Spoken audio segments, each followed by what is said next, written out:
Hey everyone, Disappointed Giant here. So this video is a full 5BC long play video, I guess you could call it, of a brutality run. And the reason why I decided to post this video, there's a couple reasons. So, one of them is that some folks have asked for me to, put up longer videos with, full gameplay, so that way we could kind of talk about some of the decisions I make or just see, longer gameplay. I do have a video that I put up, I think it was last fall, of a tactics run that I had edited to kind of like cut out some of the transitions and make things run a little bit more smoothly. But this is a full, this video is completely full. And the part of what's interesting about this run to me is that I wasn't planning on recording this. Basically, like the way that I do my gameplay footage is I have a PS5 and I use it's like a retroactive capture, right? So if something cool happens, what I can do is I can press the capture button and then I can say, oh, save the last 15 seconds, save the last minute, or whatever it is. And then I got to a point in this run, which I think it was right before the graveyard, I think is the route I took with this one. But basically I stopped, I recorded everything that just happened, and then I started a new recording because I was like, this run's pretty wild. I think I'd like to see how this goes. So that said, this is a full 5BC run. Aside from malaise stuff that comes up throughout the run, I'm not going to talk about any 5BC, quote unquote spoilers. So I'd say it's safe to watch until the Hand of the King fight. So if you are not interested or are avoiding spoilers for exclusive 5BC content, I think it's a good idea to, check this out and then maybe stop around the Hand of the King and then bookmark it and come back after you've destroyed 5BC yourself, So another reason why this video is really interesting is as I said, I wasn't planning on recording this, so my gameplay, at least for the first couple levels, is incredibly sloppy. So I'm going to do a lot of things that I advise people not to do. I'm going to make some pretty obvious and embarrassing mistakes. I'm going to be doing a bunch of... That was perfect timing, speaking of mistakes. I just picked up vampirism, and I'll explain that in a second. But I'm going to do a bunch of stuff that, is going to kind of open up the door for some conversation. Hopefully it's interesting for you folks to watch. And yeah, like I said, this is... I will say, there is a full clear here, so no surprise deaths. There's nothing... Nothing's going to come out of the woodwork that's going to end the run early. But as you can see, I'm already on a path of... I'm already running a dangerous path here. Another thing about I feel like I front load these videos. I front load my videos so much. I'm so sorry. I feel like I have to explain everything. But another thing, just like my tier list videos, I'm just watching this and I'm just talking. I'm not going to edit the commentary. I'm going to do the whole thing live, so that way it feels more authentic, and things just kind of come up as they come up, instead of trying to edit and do all that stuff. And part of that for me too is just in the essence of time. I think this run is 70 something minutes total, so it's easier also on the production side to just sort of talk. Right? Just just watch and talk and see how things go.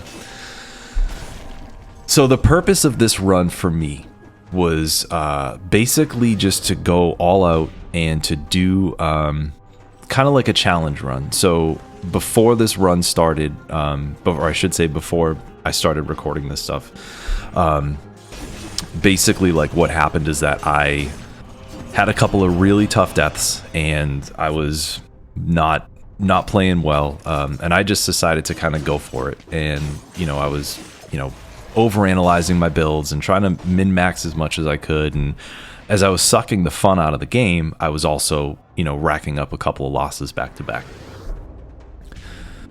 This run specifically is I call it a take what you see run, and I think other folks might call it like I think it's like Nuzlocke, I think is the word for it, or there might be another term, but basically the rules for this run is that, or the rules that I imposed on myself to just give me something new to experience after having a couple of pretty tough losses, was to basically pick a color, roll the dice, and anything that I see of that color, I need to pick up.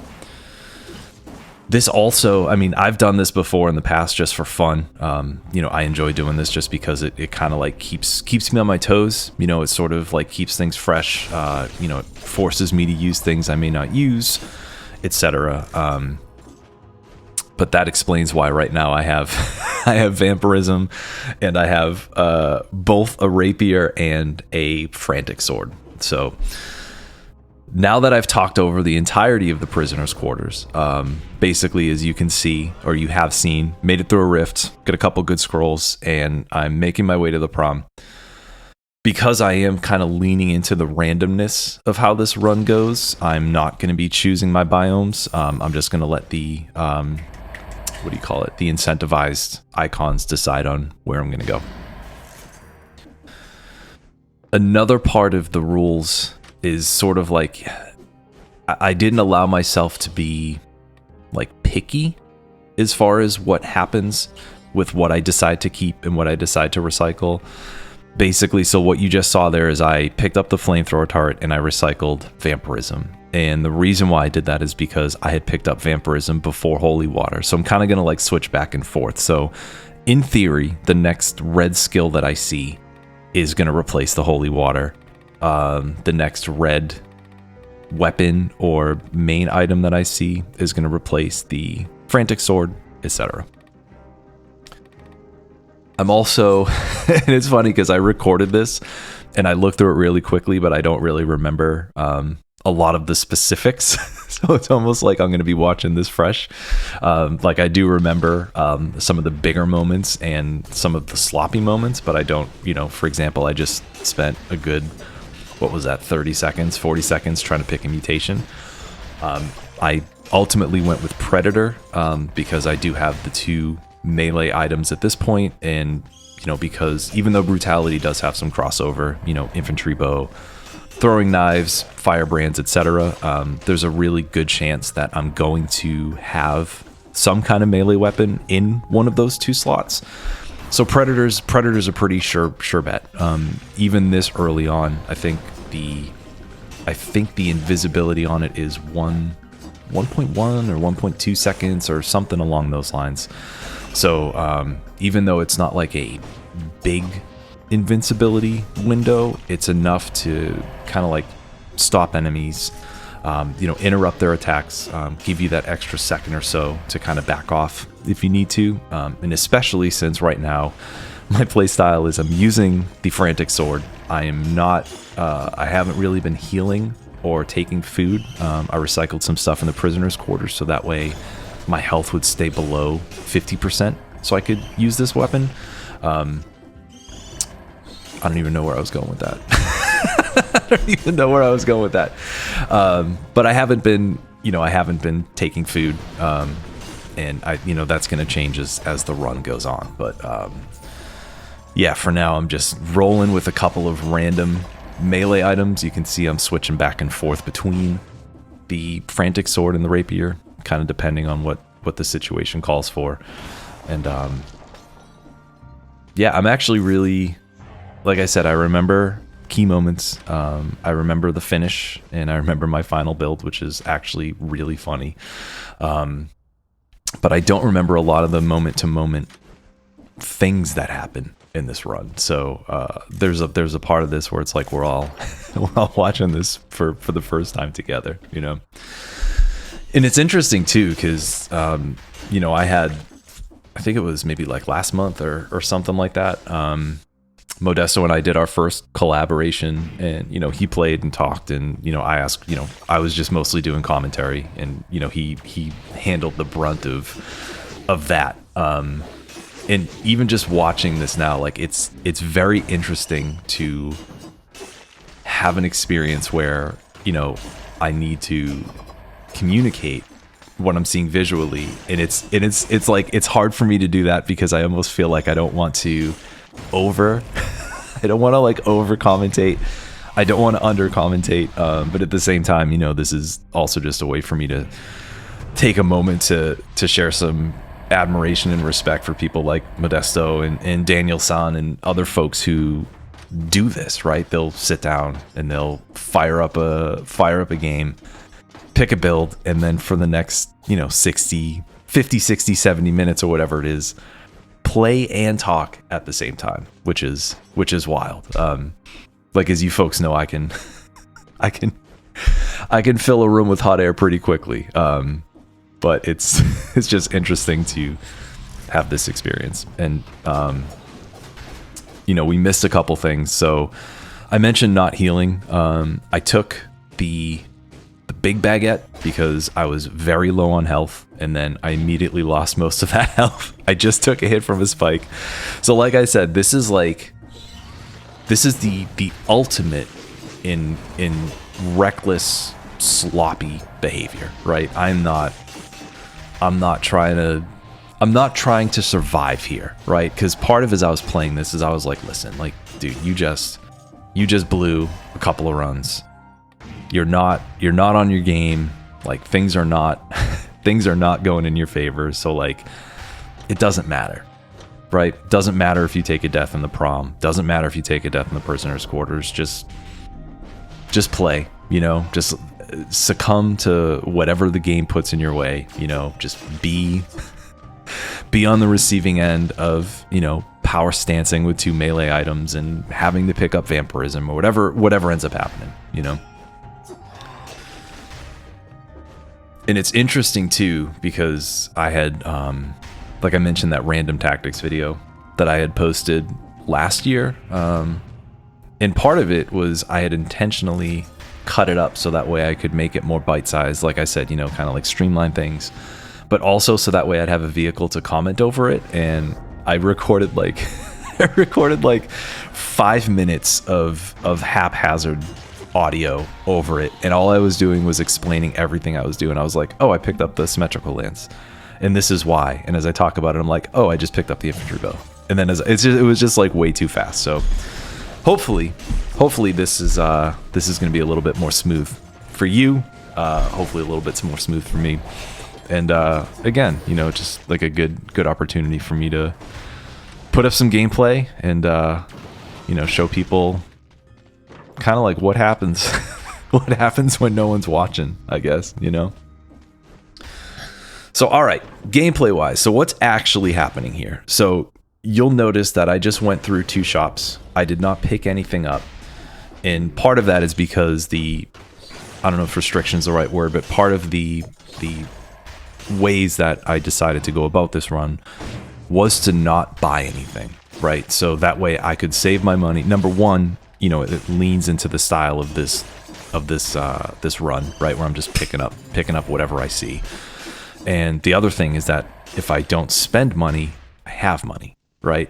It's completely innovative concept, right? But the way that I'm looking at this is that, you know, as I was playing, you know, there's no food shop here in the prom, but I knew that there would be a food shop later if I made it through the game, and I was hoping that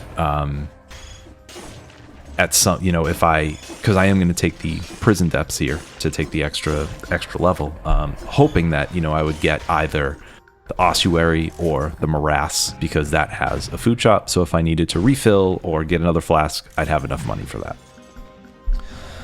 Just got the 60 here, which is miraculous. You know, if you've actually been watching what's been going on in this run, this is like the worst prom I've ever had that has not resulted in a death. It was so bad, right? So I lost a bunch of health, gained it back, lost it again, and somehow I still managed to get the 60. And that's not me saying like, hey, look at me, but that's me saying like, even if you feel like your run is going down the toilet, or you're not, you know, you think you might just want to restart, or the build's not coming together, like, see it through, right? Just keep on keeping on, see what happens with the run. You never know, right? So you could be having an awful prom and you're just like, you know what, like, I'm not feeling it, like I'm having issues, like the build's not coming together. You know, I'm making mistakes that I haven't made in a while. See it through, right? So maybe you say to yourself, all right, you know, I haven't been doing that great. That elite just got vaporized. I haven't been doing that great, so I'm just gonna go to the ossuary. I'm gonna go that way because there's a food shop, right? I'm gonna get an extra flask and get some extra health, and we'll see what happens. But you never know, right? You might find, I don't know, you might find like a legendary pistol in the ossuary, or you might find another thing. You might find like a legendary depth sight or a flint, or who knows, right? So there's so many things around the corner, you know, including your own skills, right? In your own ability to adapt, that could take a run and turn it for the best, you know? And, you know, for me, I'm really glad that I went through with this, because, you know, the original file that I had this named under on my computer was Crazy Brutality. So it gets pretty wild. Lore room here.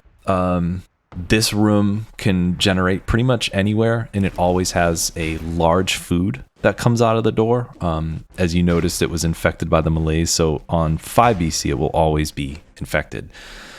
I decided to pick that up because it would heal me, for obviously, but because the frantic sword does crits when you have over half malaise too. I figured that if I didn't get anything red in here, that I would be able to keep my crit bonus. And as you can see, you know, the colors, I have the colors set up a little bit differently from the default, but you can see that the frantic sword is constantly highlighted for crits. So that's how we know that this is gonna make some additional noise and do some extra damage.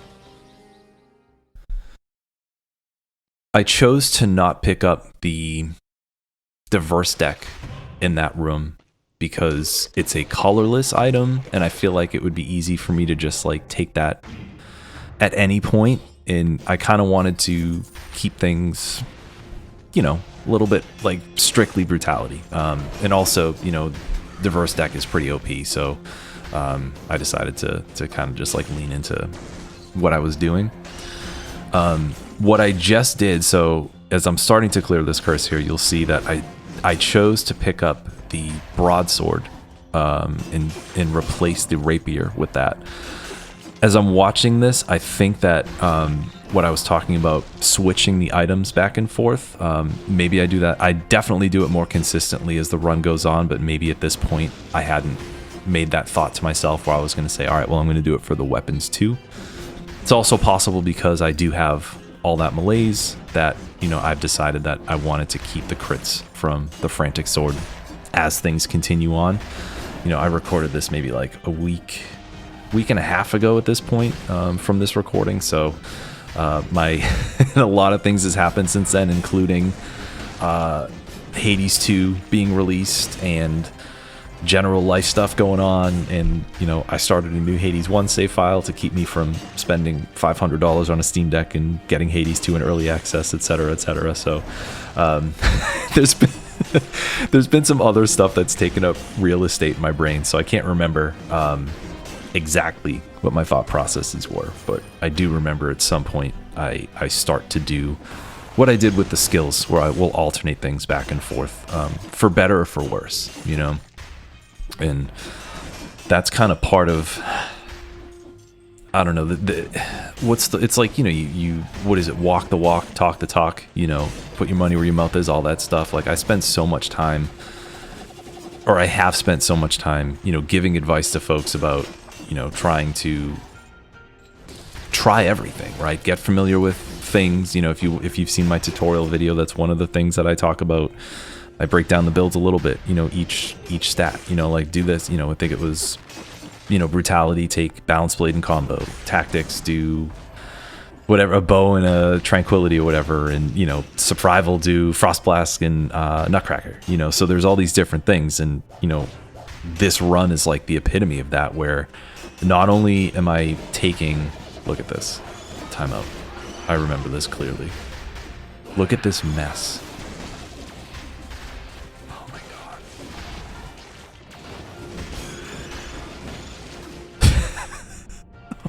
God. That was so messy. Obviously, I remember that. As soon as I went into that that corner, I was like, I know that. And right here, so if you see that, you see the character standing there. That was me fumbling through the PlayStation menu to record a clip, of what just happened. But anyways, yeah, what I was saying is that not only, to put my money where my mouth is, like, not only am I taking items that are within that build, right? So obviously every brutality item that I see, I'm going to take, but I'm also taking every single colorless item, right? So the broadsword came out of the curse chest. That's survival.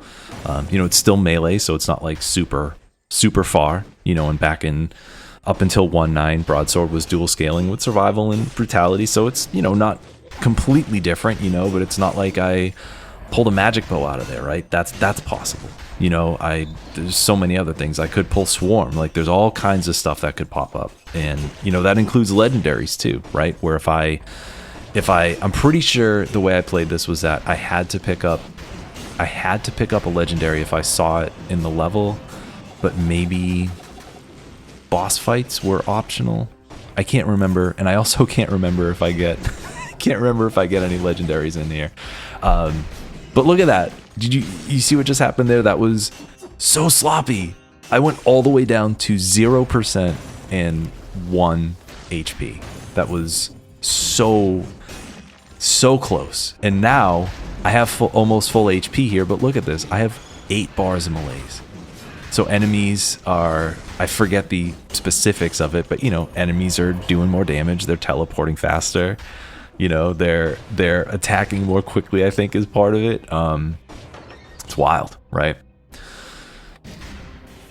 Yeah, so see, here we go. So in theory, I should have, if I'm remembering correctly, the corrupted power replaced the holy water, and the flamethrower turret replaced vampirism. So I should have taken Face Flask over flamethrower turret. So I should right now have Face Flask and corrupted power. So yeah, so I think maybe that's something that I implement later in the run. But it does happen at some point, just because I feel like with stuff like this, it's, I don't know if easier is the right word, but it's nice to have some sort of some sort of framework to work with, especially when there are so many options and so many things that could happen, and it's almost like, it reminds me of like back in the day when, video game composers had, 3 or 4 channels. The Nintendo Entertainment System had 3 sound channels and, 1 for sound effects. So a lot of the stuff that you've heard, if you've heard it, the classic stuff, Mega Man 2 and original Mario and everything, it's coming through on 3 channels, So limitation can inspire creativity, as I just get wrecked again all the way down to 0 HP. So again, like as I was saying earlier, this run is, at least in the beginning part, oh my god, it is so sloppy. But I'm still here, right? I'm still rocking and rolling, still getting my brutality scrolls, and as you can see in the passageway before the ossuary, I decided to take Vengeance to pair with Face Flask. It's quality classic combo at this point. But especially, part of it is, for the extra damage, of course, but I'm also leaning into it a little bit here for the damage reduction, because I've been taking so much damage. It's ridiculous. Finally succumbing to the urge to heal. And I think, part of that, like I mentioned about money earlier, I'm sitting on $35,000. I got plenty of cash here.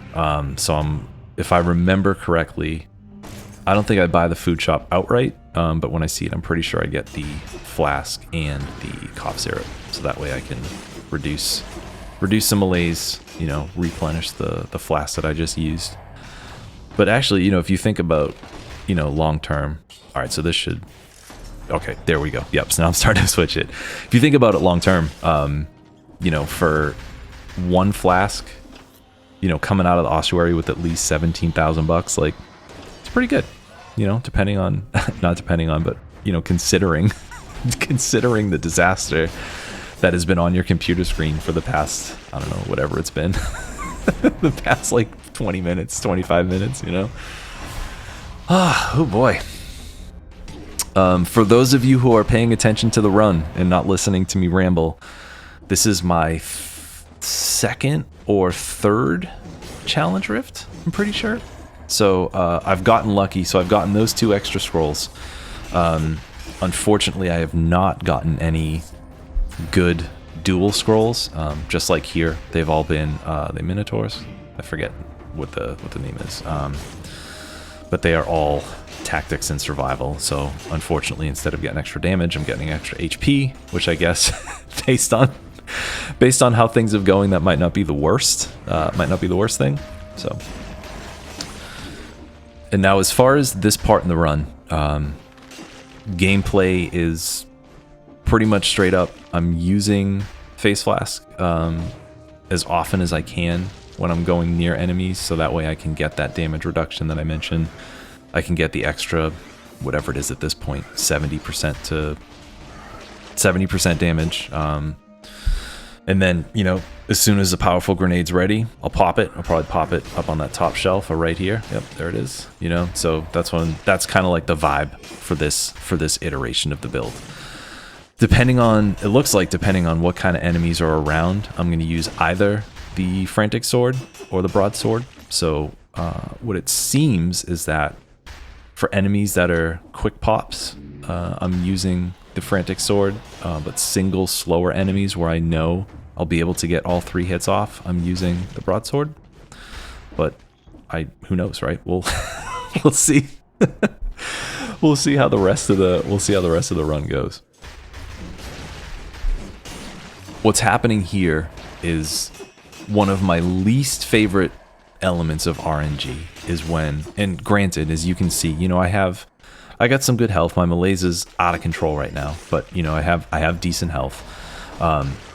There are instances where I do not have good health and I go into a food shop to try to save a run and it's full of enemies. It's like the worst, one of the worst feelings, because you feel that, like you feel that moment of respite and safety where you're like, oh, thank God. Thank God I can pick up this chicken leg or whatever, and then you have to fight your way through like 2 elites, thornies, a bunch of bats, like whatever it ends up being, you know.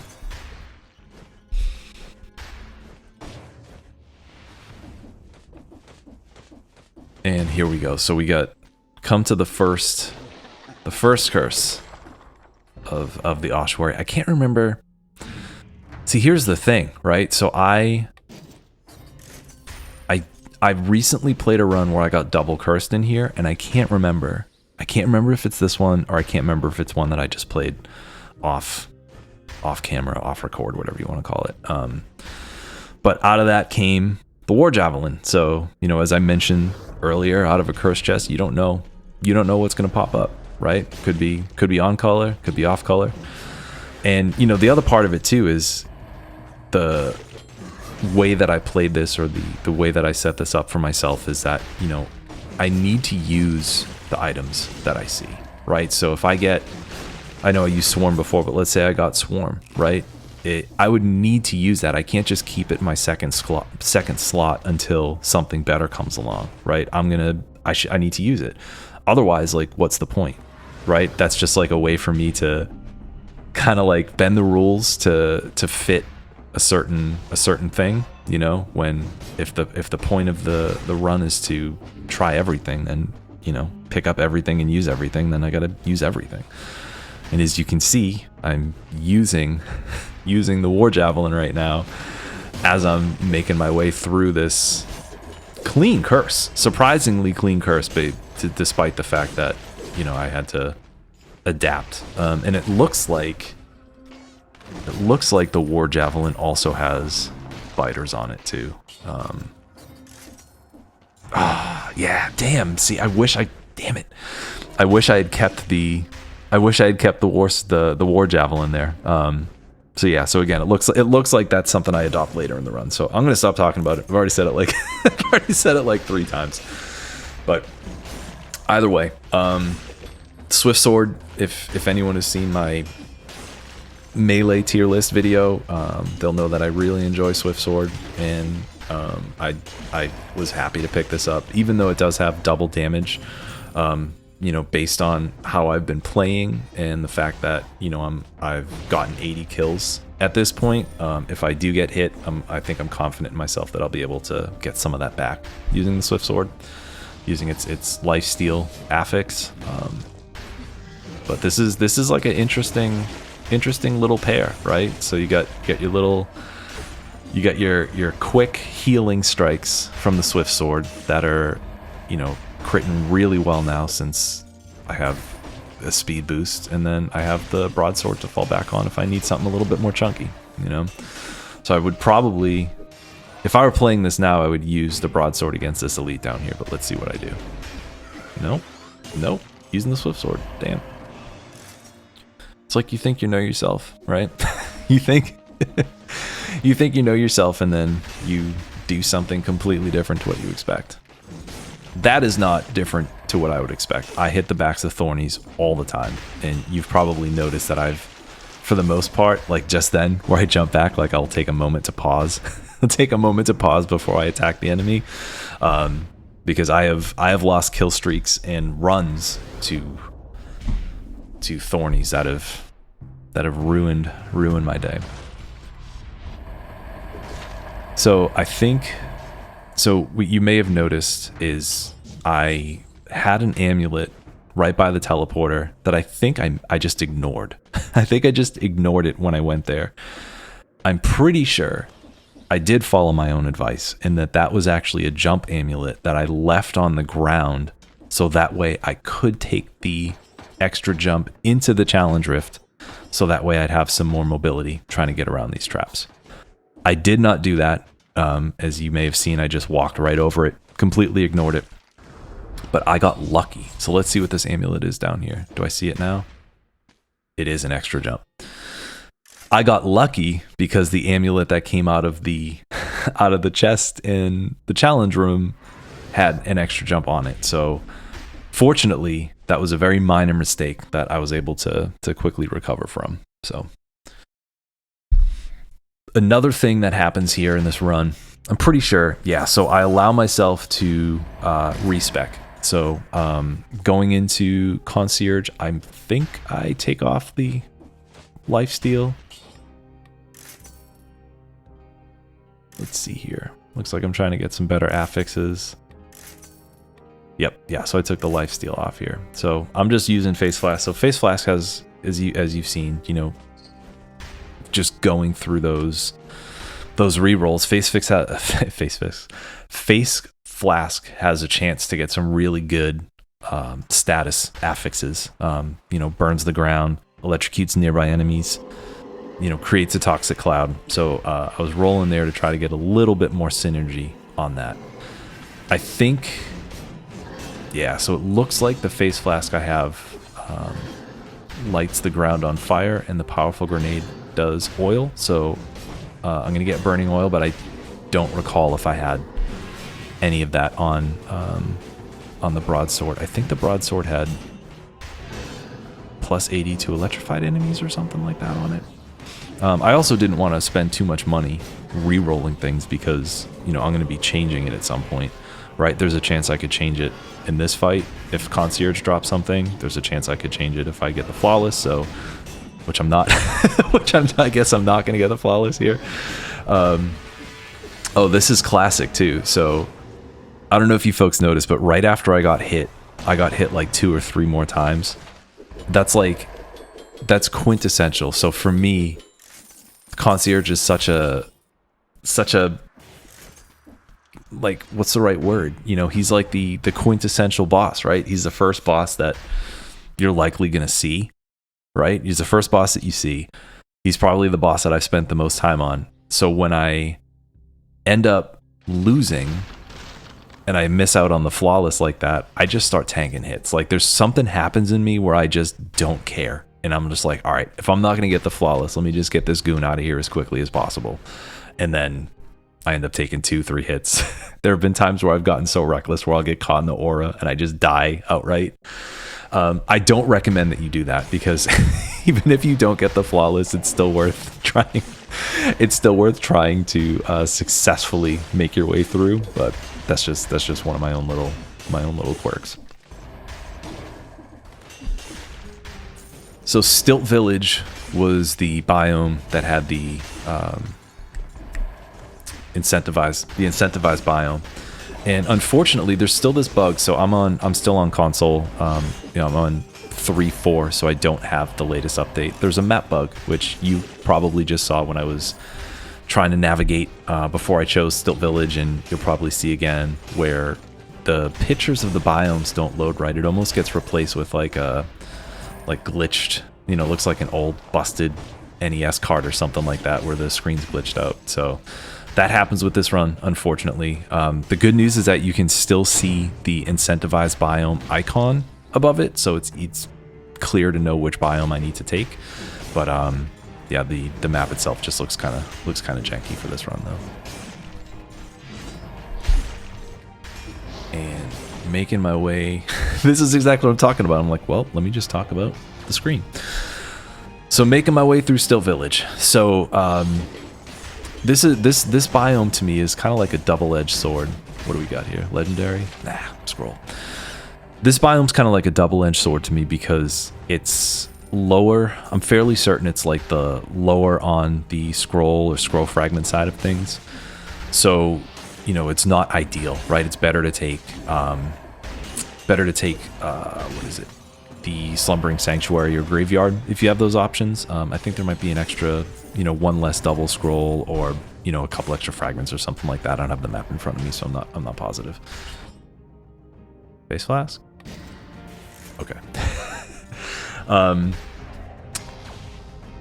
But the thing that I do like about Stilt Village is it's very small, right? It's really condensed. So basically, like as you've seen, I'm kind of making my way around this one structure, fortress, hut, whatever you want to call it. I'm making it around that one large area.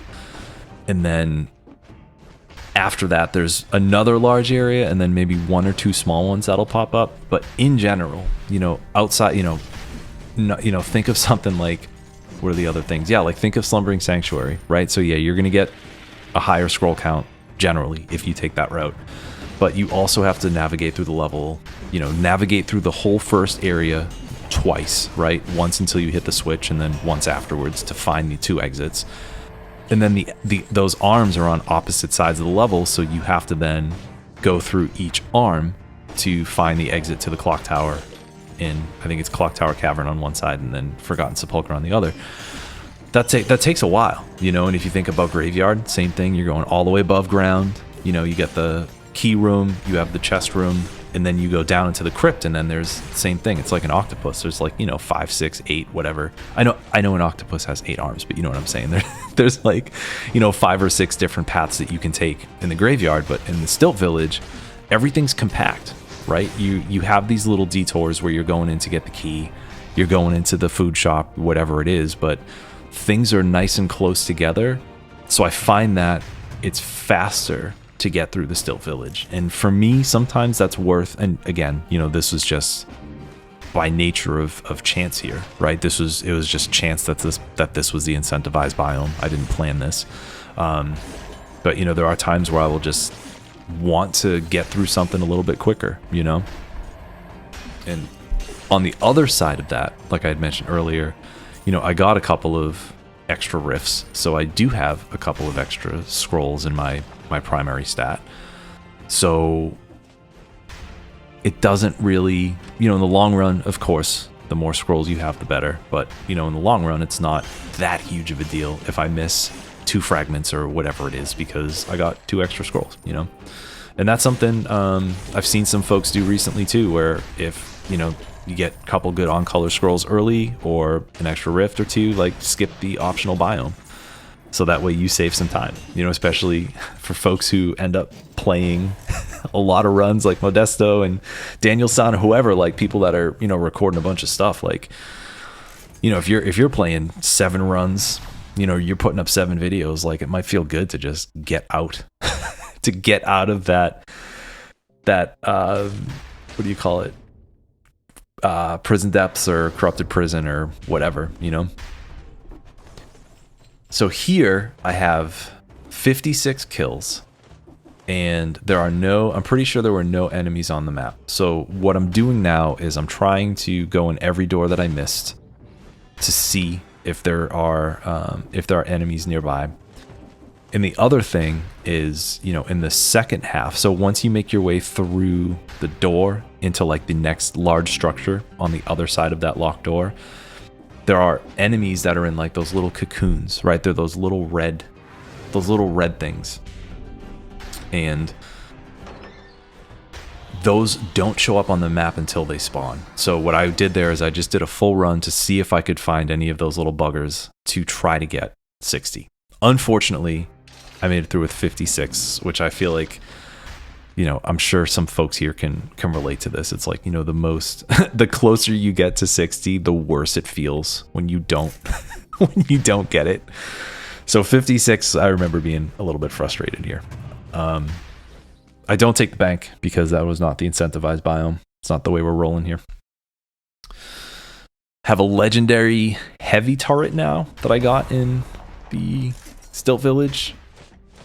Pretty good. Pierces all enemies. That's the current legendary affix. I was too busy flapping my gums to actually take notice of what the affixes are on there. It looks like we got Poison Cloud, which is sick.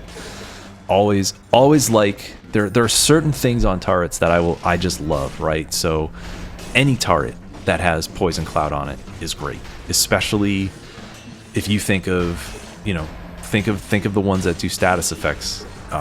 You know, first of all, if you get it on Barnacle, it's great because you can get that extra, you can get the crits on poison with the Barnacle turret. You can also roll plus 80 to poison. So if you get those both on the same turret, that's super sick. But then, you know, think of Sinew Slicer in Cleaver. You like that? Just smash my head into the spikes. Like, those aren't even dangerous spikes, and I just jumped into them. But, you know, Cleaver in Sinew Slicer, you get your bleed. So if you pop Toxic Cloud on that, you get 2 statuses right off the bat. Tesla Coil is ridiculous. You pop Toxic Cloud on that, you're doubling your status, but also, you know, just in general, you can with Tesla, you can also get plus 80 to poison. So I love poison on turrets. If I have the flamethrower turret, I also love spreads oil, so that way you immediately get burning and you immediately get burning oil. So that way you can get, you know, if you have a weapon that does plus 100 of burning oil, you're immediately doubling your damage, which is super sick. So I'm glad I got the Poison Cloud on this. I'm going into lore rooms. Yeah, so here, this is a Mimic lore room. So one of them, I didn't go all the way in there. Like I said, I wasn't really planning on recording this, I guess. The reason why I go into lore rooms in the clock tower is because there are a couple that actually have things in them. So there's this one lore room that you see that is a room with all of these giant swords, like all the big swords that Timekeeper has up at the top of the arena. And if you go in there, you know, it talks about like the pressure, or like the, you know, the way that everything's contracting and expanding at the same time. And the Beheaded says something like, it's like, oh, it kind of makes you feel like puking, right? It almost looks like at that point the lore room's over. But if you continue in, at the very end of that lore room, there's a desk. And if you inspect the desk, it will drop, it'll drop an amulet. So that will give you extra goodies. So if you don't have lore rooms on in your settings, I recommend that you do, because there's, you know, as we saw earlier, I got that food in the prom that, you know, basically chunked my HP up. I got that free 50% heal. If I had seen that lore room here, or if I do see that lore room later, I can't remember what happens, you know, get an extra amulet, which is either more stats or more money. So always, in my opinion, you know, unless, again, if you're, oh, this is perfect. This is perfect. This is literally just what I was talking about. I love it. I love, what's the word? I love synchronicities. I love when stuff happens like that. When you're doing something, or you're thinking about something, or you're talking about something, and then as it happens, as you're doing it, it happens. That's amazing. So anyways, keep your lore rooms on, again, unless you're someone who's just trying to plow through the game and get as many runs and stuff as possible. But especially, you know, early on, or, you know, in those runs where, you know, things are, you going into 5BC, going into 4BC, like that extra food can save a run. That extra amulet can give you just enough damage to eke by wherever you're going, you know. So highly recommend it. All right, so we're at 25 here. I feel it's so funny. I still don't know scroll wise like what is considered good, and that sounds like such a silly thing to say for someone who's played so long. Oh my god, I forgot there was a curse here.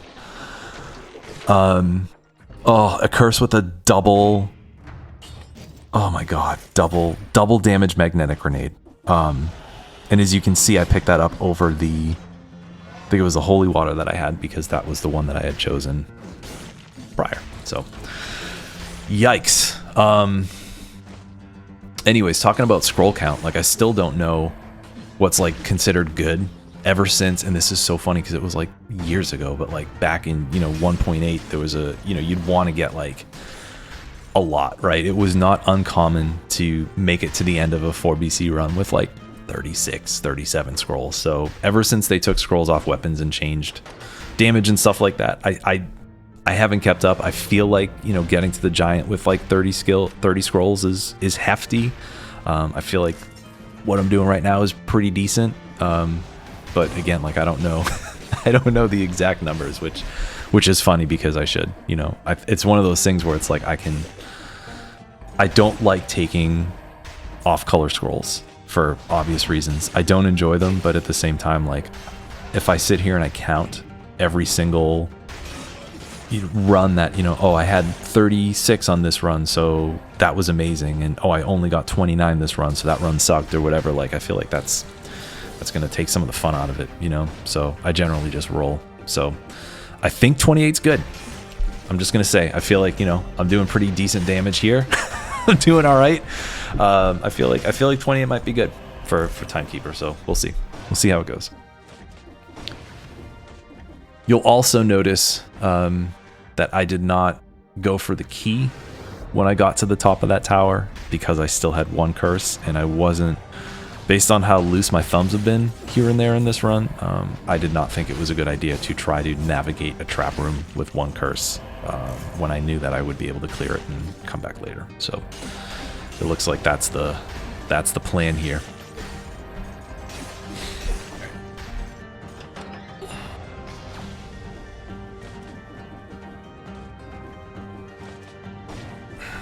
Sorry, I just had to stretch.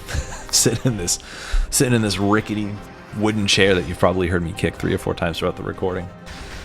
My old bones, gotta stretch them out, you know. gotta stay fluid, man.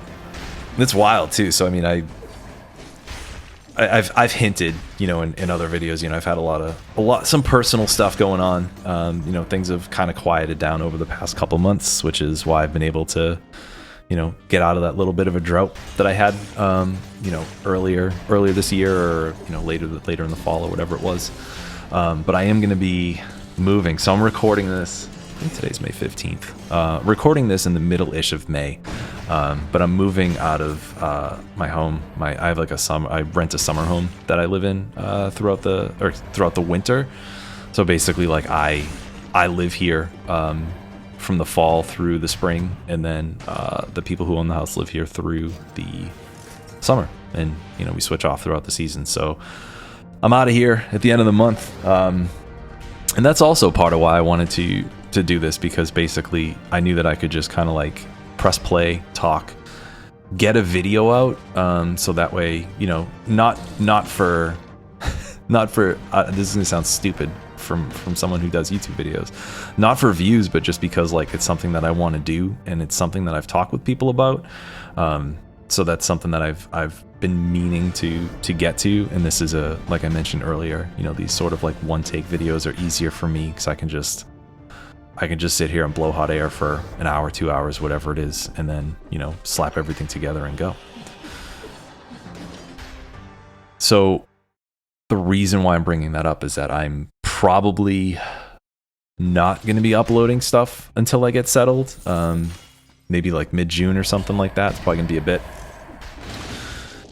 I do have plans. So the next 2 videos that I'm going to do, a lot of folks have asked for mutation tier lists. That's like the last one of that series that I have to do. So I'm going to do that. And then the other one is I'm planning on doing a beginner's like mutation guide to go along with that. Same way I did the shields and parry guide or together at the, I put them out at the same time. So that's the plan.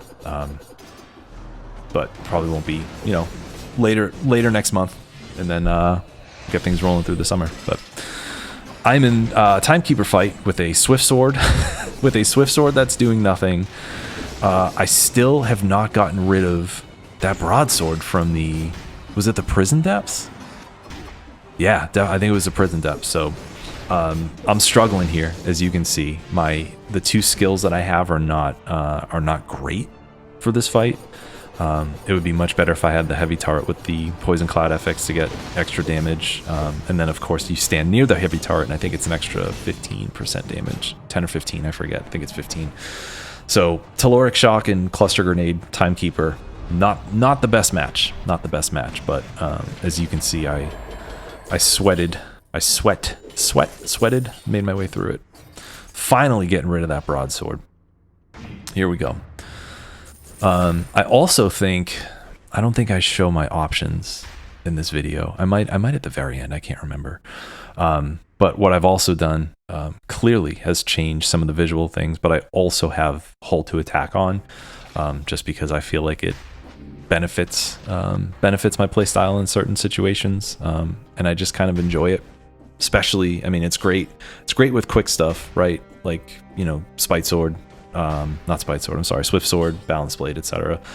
But having that on for things like Quick Bow, Repeater, like whatever it is, Repeater doesn't really matter, but Infantry Bow, like there are other things that are nice, And as you can see here, as I'm talking about it, the way that I just changed my button configuration, I put Firebrands in the left slot because that's the quote-unquote first slot. If you do hold to attack and you want to have like a double attack like what I have going on here, you want to put the quicker one on the left, right? So another situation, if I had like Ice Shards or Pure Nail or whatever, I would put that in the left. So that way when I hold both attack buttons, what will happen is that it will allow me to throw out a Firebrands, swing my sword, throw out the Firebrands, swing the sword back and forth. If I had like a slower item in that first slot, the longer animation would take precedence over the second one, so you wouldn't be able to get both attacks out if you held both of the buttons down. I hope that makes sense. So basically, like if I still had that broadsword, if I had broadsword in the left, Firebrands in the right, and I pressed and held both buttons, it would basically just swing the broadsword. If it was the opposite, though, the Firebrands would come out before the broadsword because it has a shorter time thing. It's got like a shorter animation, and it also has, since it's in the first slot, it gets that priority. So, making my way through High Peak Castle with a incredibly underrated item. I love the comb. I think it's hot. I think it's such a cool item. Especially, of course, like anything at higher scroll counts, it shreds, but also it's really fun. And the way it works is, you've seen me swinging the comb. It's basically Devil May Cry, but instead of a sword or whatever Dante uses, it's a giant it's a giant thing that you can use to comb your hair. But what it does is it arcs up, and enemies will get lifted up in the air, and when you hit an enemy that's in the air, you'll do a crit. So you'll see that here. I missed that crit, but enemies that are in the air get critted. The legendary version of this is pretty wild too. So basically what that does is that, hello iframes, not only does it do the normal crit damage when an enemy's in the air, but if you are in the air, it does additional crit damage. So great situations for that are Dracula, the Dracula fight, the second phase Dracula fight, or Conjunctivius, you know, between tentacle phases where she's just kind of floating around. Giant, you know, instead of, oof, that was a tough hit. That was bad. Instead of standing on the arms or the hands when the eyeball comes out, staying in the middle and jumping up and attacking. Look at that. That is the third time that I've gotten all the way down to 0 health. Oh, and part of it, of course, is the comb. Comb's got double damage on it. And as you can see, I'm much quicker at this point when I'm switching my items out. So definitely have gotten in the groove of knowing what's going to be replaced next. So if I can't remember specifically how things work for the rest of the run, but you know, if something else pops up next, it's going to be the comb's going to go. Then after that, the cluster grenade's going to go, etc. So, yep, there you go. Perfect. So I went from in 5 minutes having a dual, a hold to attack, firebrands, and swift sword bow build to now having a torch and Alucard shield with Maria's cat. So doing runs like this again, I'm doing this on 5BC. I love 5BC, but like doing runs like this, even on like lower difficulties or with assist mode or whatever, right? It can really open things up, right? So even if you're, you know, like let's say you've unlocked a bunch of stuff and you're just like, man, there's things in my item pool that I'm not familiar with, or, you know, whatever it is, like, interesting. Okay, there we go. Sorry, I was like, what am I doing? And that was just me. That was just me having difficulty navigating menus that I've spent thousands of hours navigating. Even if you do something like this on a lower difficulty with assist mode, anything like that, like I feel like this can be a helpful practice for people where, you know, don't do it when you're farming for cells or you're trying to get outfits or, you know, trying to get the next boss or whatever it is. But like, this can be something fun to do, to explore, to see what you have on your save file, and then try everything, right? I mean, I've said that, said it in my tutorial, I said it earlier, saying it now, just like pick a color, right? I feel like, you know, brutality is a pretty safe color. Mutations are good. You know, like I was mentioning earlier, generally, you know, throughout this whole run, I've always had some kind of melee weapon. So I've been able to use the melee, literal melee mutation and the other melee focused mutations. Tactics is a safe bet too, as far as items go, because you're basically going to always have a ranged item. So that way things like tranquility and, you know, other support, if you get a bunch of turrets, etc. And you could also just do, you know, I call them the Holy Trinity, but you could just do a run with disengagement, masochist, and gastronomy. So that way, no matter what, you're going to be equipped to extra heal and prevent damage while exploring whatever happens to come your way, you know? So long-winded explanation of saying, if you haven't tried something like this and you're curious and you kind of want to just do it, give it a shot. You know, like I said, it doesn't have to be on hell mode, doesn't have to be on, I just said hell mode, that's a Hades. You can tell where my head's been. Doesn't have to be on 5BC or anything, but might be something cool. And the other thing you can do too is if you choose to do something like that, hop into custom mode, turn off the things that you're familiar with, so that way all that's left are things that you haven't used too much, and then roll with it and see how the run goes, you know? Speaking of how the run goes, I am, what do I got? I got one out of the 3 keys here in High Peak Castle. So I'm making my way. Sick parry. Sick parry with the Alucard shield. So I'm making my way through. Whenever I play this, you know, regardless of what BC I'm on or what I'm doing, I always get the 3 keys just because there's a chance to get extra items at the end that might fit with your build. And then, of course, extra scroll. And, you know, that 15% multiplicative damage is super important, you know. And then as you get later in the game, that because it's multiplicative, that damage increase gets bigger, you know. So the first whatever it is, the first scroll you get, your damage goes from 100% to 115. And then, you know, you'll notice as you pick up scrolls, and, you know, we'll see this briefly when I pick up the extra scroll at the end of the level. It's going to be like, I don't know, 2,000 extra damage or something ridiculous like that. So my recommendation, if you're not always doing this now, is to get in here, get all 3 keys, get that extra scroll, get the items, get some extra money, whatever it is. You know, it's I feel like especially since the elites are always the same, and they don't have powers, right? They're not like the box elites or the diamond elites. They're just stronger. And the red always has the 2 trackers, blue always has the slasher, and green always has the thorny. So, all right, what's the damage percentage? Yeah, I think that said either 800 or 8,000. It flashed on the screen way too quickly, but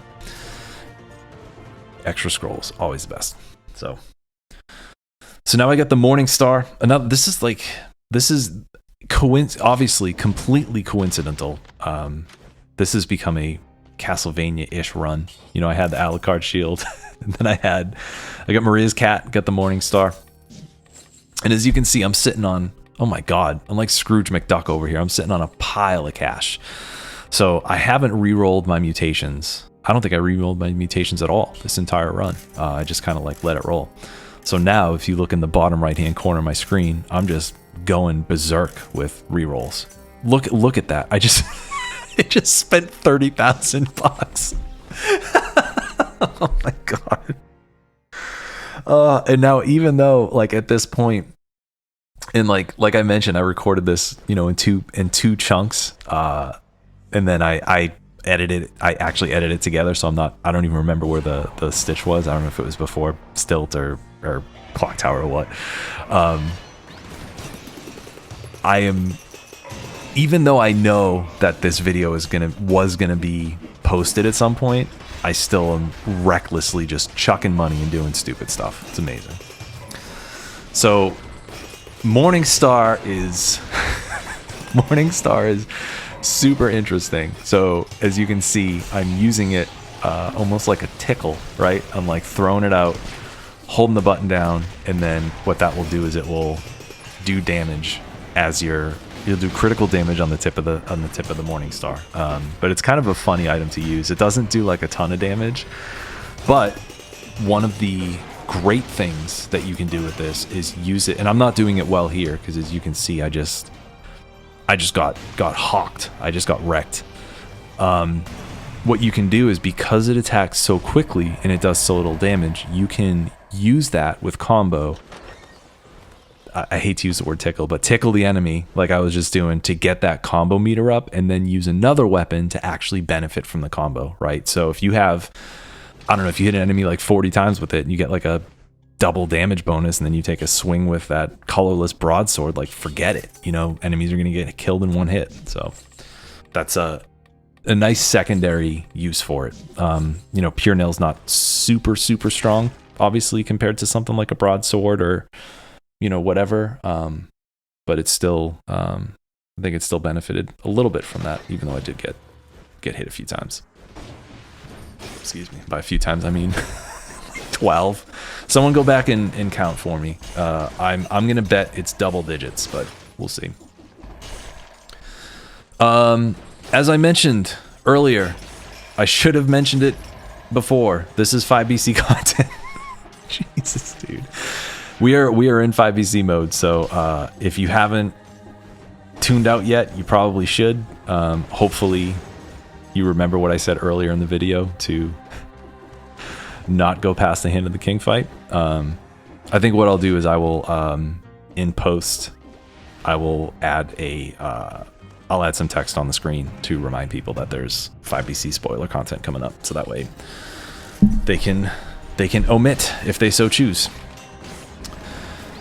I remember being very excited picking up that Star Fury, because I love Star Fury in general, and the fact that I was getting it on a run where I had to use it was super great. As you can see, the hitbox on either the Morning Star or I think it must be the Morning Star hitbox, because you can hit you can hit those enemies with traps and grenades and stuff, the librarians, but when I was bringing the Morning Star up, it did no damage.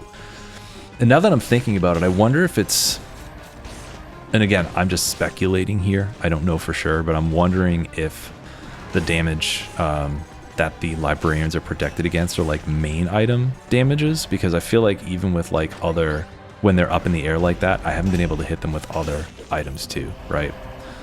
But I could be wrong. But either way, be careful with those buggers. They are not friendly, and on their own they're not too bad, despite the fact that I got hit. Despite the fact that I got hit by one and it procced my disengagement, I feel like the worst part is when you get them in a group of enemies. The best part is getting a quad ammo or a quad stat amulet that's on color. I don't know if you noticed, I did a little jig. I was excited. I didn't know what else to do, so I jumped up and started rolling around a little bit. So that's to show my excitement of the incredible good luck that I got with that amulet. And then, that's right, I'm jumping again over here. I got a good scroll. So this is very uncommon. It's uncommon to get a on-color scroll here, because the chances of it are, I forget what it is, it's like 9% or something, right? So 1 out of every 11 scrolls is going to be on color.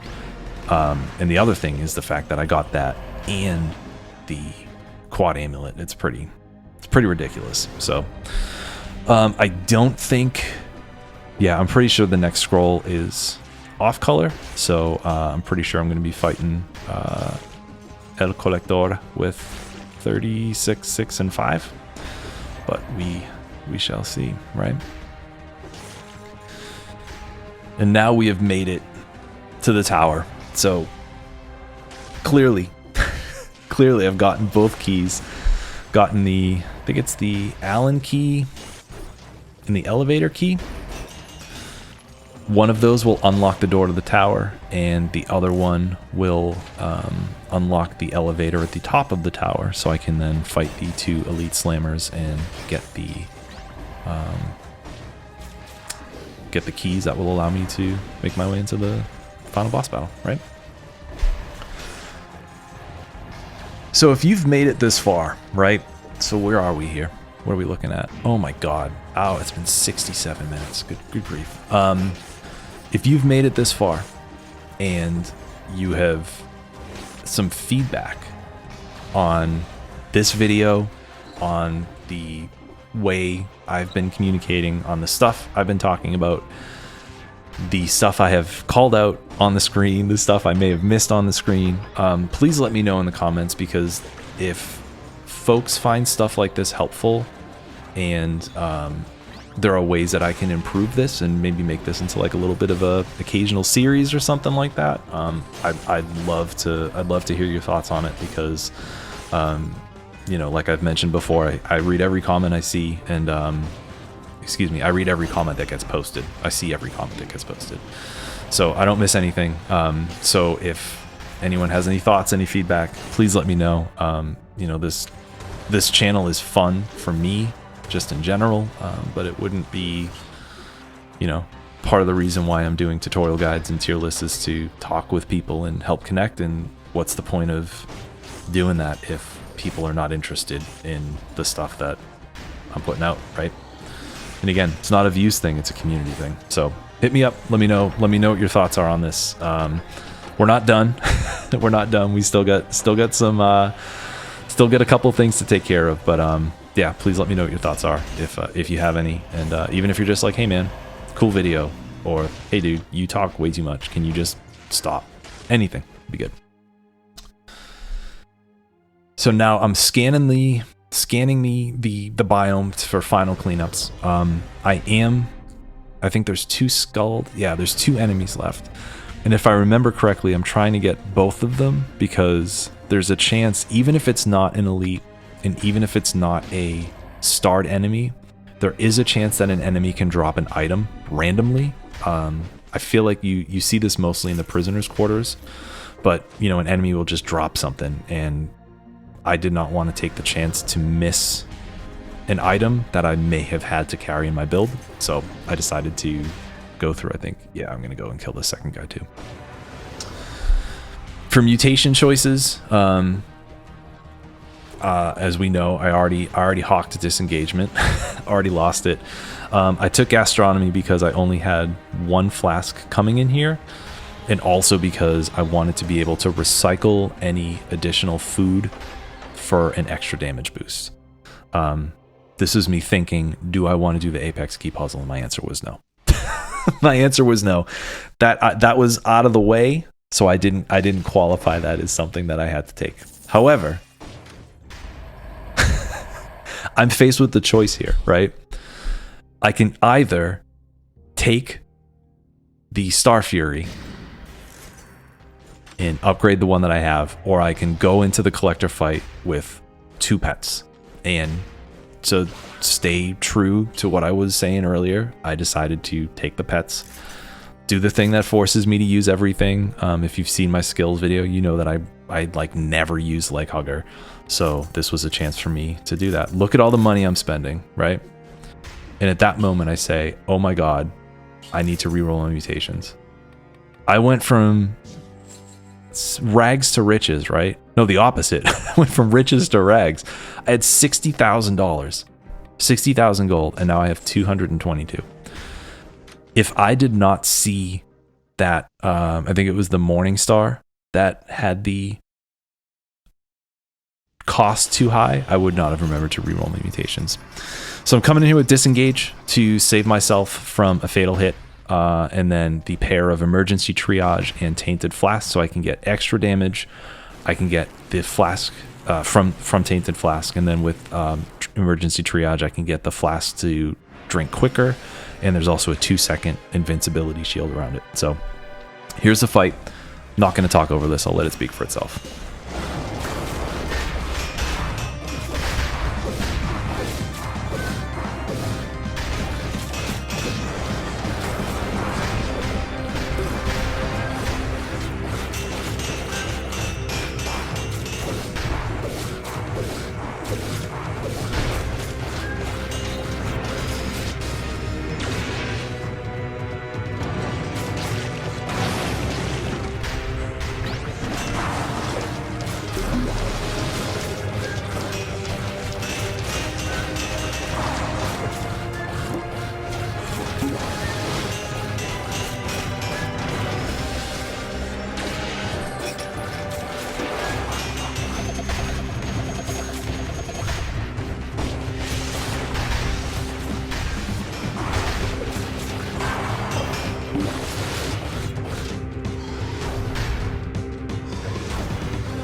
And there we have it.